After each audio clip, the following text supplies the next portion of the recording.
Let's talk real. Too many of our Afro-Caribbean elders spent 40+ years in this country doing the lowest paid dead-end jobs: cleaners, bus drivers, care assistants, security guards, kitchen porters, jobs the system designed for them to survive, not thrive. They clung to faith and struggle, working their fingers to the bone, trusting that if they just stayed humble and waited on Jesus, blessings would come. Meanwhile, they paid tithes to churches that fed their hope, but not their future. They sent every spare pound back home to build a house they never got to live in, because by the time retirement came, poor health, broken promises, land disputes, or local corruption meant they stayed stuck in the UK, tired, sick, broke, still waiting for God to come through.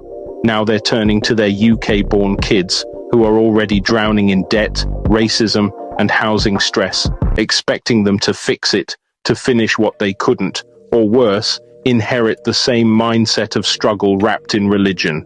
At some point, we have to say it: struggle isn't salvation. Faith without planning, without power, without purpose, it's just a trap. And the real tragedy? We're passing it down like it's culture. Wake up. No more cleaning the toilets of a country that never respected you, while praying for a heaven you were told to earn by staying silent. Build here, build now, build smart. Or repeat the cycle and keep calling it God's will.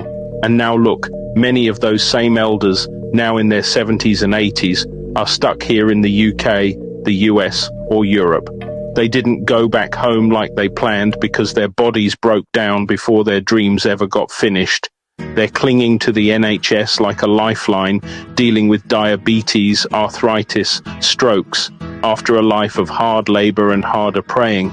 They paid tithes for decades. They sowed seeds every Sunday. They cried out to God for healing and favor, but now they can't climb stairs. Their dream house back home is half built or under legal dispute, and their children are left picking up the emotional and financial pieces. And still they say, God is in control. But if this is what leaving it in God's hands looks like after 40+ years of faith, poverty, and backbreaking service, then what are we really calling blessed? Is struggle with a smile the reward now? If the next generation follows this same cycle of suffering, submission, and silence, then what hope do we have? At what point do we say, faith without strategy is just failure in slow motion? We're not mocking belief, we're demanding results. Because God gave you a brain, a back, and breath, not to live your whole life on your knees in poverty, hoping heaven compensates what this life stole. It's time to ask, are we following God, or just inherited fear disguised as faith?